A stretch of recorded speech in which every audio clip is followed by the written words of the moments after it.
Hi friends, NSN job വേൾഡിന്റെ ഏറ്റവും പുതിയ വീഡിയോയിലേക്ക് ഏവർക്കും സ്വാഗതം. ഇന്നത്തെ വീഡിയോയിൽ പരാമർശിക്കുന്നത് central bank of India apprentice recruitment 2025 4500 ഒഴിവുകളിലേക്ക് അപേക്ഷ ക്ഷണിക്കുന്നു. കേരളത്തിൽ 116 ഒഴിവുകളാണുള്ളത്. ഓൺലൈനായിട്ടാണ് അപേക്ഷിക്കേണ്ടത്. അപേക്ഷിക്കേണ്ട അവസാന തീയതി 23/6/2025. നിങ്ങൾ ആദ്യമായാണ് ഈ ചാനൽ കാണുന്നതെങ്കിൽ ഒന്ന് സബ്സ്ക്രൈബ് ചെയ്യുക. കൂടാതെ വീഡിയോ ലൈക്ക് ചെയ്യാനും മറക്കരുത്. ഇനി വിജ്ഞാപനത്തിന്റെ വിശദാംശങ്ങൾ നോക്കാം. കേരളത്തിൽ 116 ഒഴിവുകളാണുള്ളത്. അത് ഡിവിഷൻ ചെയ്തിരിക്കുന്നത് എങ്ങനെയെന്ന് നോക്കാം. SC വിഭാഗത്തിന് 11 സീറ്റും ST വിഭാഗത്തിന് 1, OBCക്ക് 31, EWS വിഭാഗത്തിന് 12, ജനറൽ വിഭാഗം URന് 61, PWBDയിൽ VIക്ക് 1, HIക്ക് 2, OHന് 1, IDക്ക് 1 എന്നിങ്ങനെയാണ് ഡിവിഷൻ ചെയ്തിട്ടുള്ളത്. യോഗ്യരായ ഉദ്യോഗാർത്ഥികൾ NATS പോർട്ടലിൽ, അതായത് നാഷണൽ അപ്രന്റീസ്ഷിപ്പ് ട്രെയിനിങ് സ്കീമിൽ രജിസ്റ്റർ ചെയ്ത ശേഷം മാത്രം അപേക്ഷിക്കുക. ഏജ് പറയുന്നത് മിനിമം 20 വയസ്സും മാക്സിമം 28 വയസ്സുമാണ്. എഡ്യൂക്കേഷൻ ക്വാളിഫിക്കേഷൻ നോക്കാം. ഏതെങ്കിലും വിഷയത്തിൽ ബിരുദമാണ് യോഗ്യത.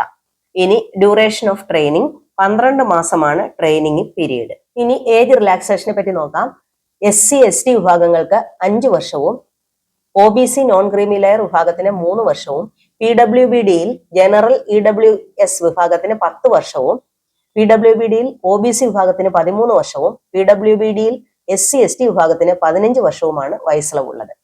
ഇനി വിഡോസ്, ഡിവോഴ്സ്ഡ് വിമൺ എന്നിവയിൽ ജനറൽ EWS വിഭാഗത്തിന് 35 വയസ്സും OBC വിഭാഗത്തിന് 38 വയസ്സും SC ST വിഭാഗത്തിന് 40 വയസ്സുമാണ് പ്രായപരിധി പറഞ്ഞത്. ഇനി സെലക്ഷൻ പ്രോസസ് നോക്കാം.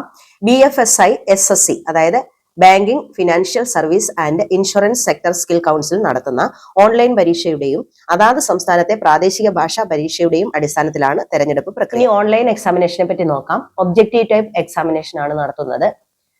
ക്വാണ്ടിറ്റേറ്റീവ് ആപ്റ്റിറ്റ്യൂഡ് ടെസ്റ്റ് 15 ക്വസ്റ്റ്യൻസ് ഉണ്ടായിരിക്കും, 15 മാർക്ക്.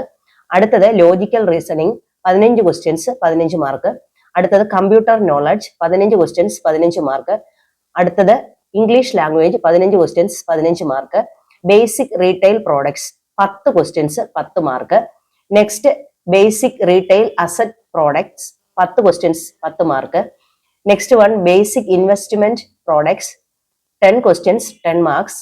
അടുത്തത് basic insurance products 10 questions, 10 marks. അങ്ങനെ നമ്പർ ഓഫ് ക്വസ്റ്റ്യൻസ് ആകെ 100 എണ്ണം. അതുപോലെ തന്നെ മാക്സിമം മാർക്ക് 100 ആണ്. ഇത്രയും എക്സാമിനുള്ള ഡ്യൂറേഷൻ 60 മിനിറ്റ് ആണ്, അതായത് 1 മണിക്കൂറാണ്. ഇനിയും ഇതിന്റെ എല്ലാം ക്വസ്റ്റ്യൻ വരുന്ന മീഡിയം എന്ന് പറയുന്നത് ഇംഗ്ലീഷും ഹിന്ദിയിലോ ആയിരിക്കും ക്വസ്റ്റ്യൻസ് ഉണ്ടാവുക. അതിൽ ഇംഗ്ലീഷ് ലാംഗ്വേജ് മാത്രം ഇംഗ്ലീഷിലായിരിക്കും. ഉദ്യോഗാർത്ഥികൾക്ക് ലോക്കൽ ലാംഗ്വേജ് ടെസ്റ്റ് ഉണ്ടായിരിക്കുന്നതാണ്. കേരളത്തിൽ പരീക്ഷ എഴുതുന്നവർക്ക് മലയാളം എഴുതാനും വായിക്കാനും സംസാരിക്കാനും മനസ്സിലാക്കാനുമുള്ള കഴിവുണ്ടായിരിക്കണം. തിരഞ്ഞെടുക്കപ്പെടുന്ന ഉദ്യോഗാർത്ഥികൾക്ക് പ്രതിമാസം 15,000 രൂപ സ്റ്റൈപ്പൻഡ് ലഭിക്കുന്നതാണ്. ഇതിന് ആപ്ലിക്കേഷൻ ഫീസ് ഉണ്ട്. ആപ്ലിക്കേഷൻ ഫീയെ പറ്റി നോക്കാം. PWBD കാൻഡിഡേറ്റ്സിന് 400 രൂപ plus GST. SC ST all woman candidates EWS എന്നീ വിഭാഗങ്ങൾക്ക് 600 രൂപ പ്ലസ് GST. ഓൾ അതർ കാൻഡിഡേറ്റ്സിന് 800 രൂപ പ്ലസ് GST ആയിരിക്കും അപേക്ഷാ ഫീ വരുന്നത്. GST 18% കാൽക്കുലേറ്റ് ചെയ്യുക. ഇനി അപ്ലൈ ചെയ്യുന്ന വിധം നോക്കാം. ഓൺലൈനായിട്ടാണ് അപ്ലൈ ചെയ്യേണ്ടത്. NATS പോർട്ടലിലാണ് അപ്ലൈ ചെയ്യേണ്ടത്. NATS പോർട്ടലിന്റെ വെബ്സൈറ്റ് ആയ www.nats.education.gov.in ഇതിൽ രജിസ്റ്റർ ചെയ്തതിനു ശേഷം മാത്രം അപ്ലൈ ചെയ്യുക. രജിസ്റ്റർ ചെയ്ത ഉദ്യോഗാർത്ഥികൾക്ക് ഓൺലൈൻ പരീക്ഷയുടെ തീയതിയും സമയവും ഡീറ്റെയിൽസും BFSI SSCയുടെ മെയിലിൽ നിന്നും ഇമെയിലായി ലഭിക്കുന്നതാണ്. ഇനി കേരളത്തിലെ ഡിസ്ട്രിക്ട് വൈസ് ട്രെയിനിങ് സെന്ററും ജില്ലകളിലെ വേക്കൻസികളും നോക്കാം. എറണാകുളം 11, ഇടുക്കി 4, കണ്ണൂർ 5, കാസർഗോഡ് 1, കോട്ടയം 9, കോഴിക്കോട് 4, മലപ്പുറം 3, പാലക്കാട് 5, തൃശൂർ 10, വയനാട് 4, ആലപ്പുഴ 8, കൊല്ലം 16, പത്തനംതിട്ട 16, തിരുവനന്തപുരം 20. ഈ വിജ്ഞാപനവുമായി ബന്ധപ്പെട്ട് എന്തെങ്കിലും സംശയം ഉണ്ടെങ്കിൽ ബന്ധപ്പെടേണ്ട ഒരു മെയിൽ ID ആണ് info@bfsissc.com. ഉദ്യോഗാർത്ഥികൾക്ക് കമ്മ്യൂണിറ്റി സർട്ടിഫിക്കറ്റ്, ഡിസബിലിറ്റി സർട്ടിഫിക്കറ്റ് എന്നിവയുടെ ഫോർമാറ്റ് വിജ്ഞാപനത്തിൽ കൊടുത്തിട്ടുണ്ട്. ആ ഫോർമാറ്റിലായിരിക്കണം അപേക്ഷയോടൊപ്പം സമർപ്പിക്കേണ്ടത്. ഇത്രയും കാര്യങ്ങളാണ് ഈ വിജ്ഞാപനത്തെ പറ്റി പരാമർശിക്കാനുള്ളത്. അപേക്ഷിക്കേണ്ട അവസാന തീയതി ഒന്നുകൂടി പറയാം, 23/6/2025.